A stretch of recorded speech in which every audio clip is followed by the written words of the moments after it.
کسی کو چھوڑنے سے پہلے یہ ضرور سوچ لینا کہ اب تک اس کے ساتھ کیوں تھے۔ جس کی کوئی گارنٹی نہیں اس کا نام زندگی ہے، اور جس کی فل گارنٹی ہے اس کا نام موت ہے۔ تو لوٹ آؤ اپنے رب کی طرف۔ زندگی جب بھی رلائے تو سمجھ لینا گناہ معاف ہو گئے۔ زندگی جب ہنسائے تو سمجھ جانا دعا قبول ہو گئی۔ جو تمہیں خوشی کے موقع پہ یاد آئے تو سمجھ لو کہ تم اس سے پیار کرتے ہو، اور جو تمہیں غم کی شدت میں یاد آئے تو سمجھ لو کہ وہ تم سے پیار کرتا ہے۔ خوبصورت زندگی کا راز دعا کی جائے، دعا دی جائے، دعا لی جائے۔ ہم نے سیکھا ہے وفا کا ہنر تالے سے، جو ٹوٹ تو جاتا ہے لیکن چابی نہیں بدلتا۔ صبح کی حقیقی خوشی اس شخص کو نصیب ہوتی ہے جو صبح کا استقبال نماز، تلاوت اور ذکر سے کرتا ہے۔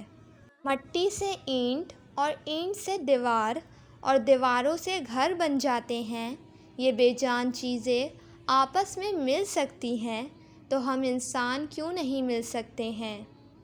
درخت اگر ہمیں وائی فائی سگنل دیتے تو ہر گھر کے سامنے ہوتے، مگر درخت ہمیں زندگی دیتے ہیں جس کا ہمیں شعور نہیں۔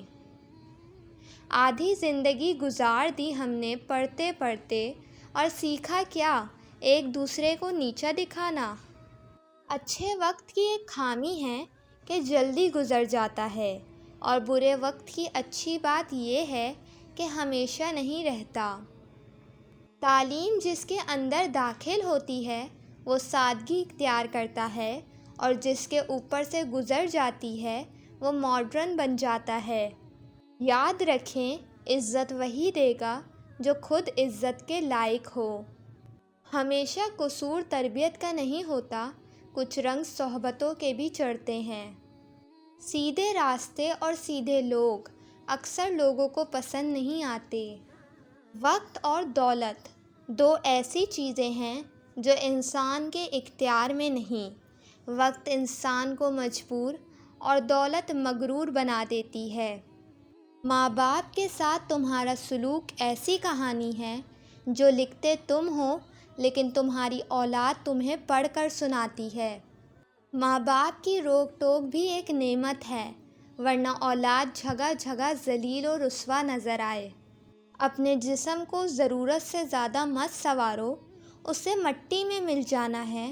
سنوارنا ہے تو اپنی روح کو سنوارو، کیونکہ اسے اپنے رب کے پاس جانا ہے۔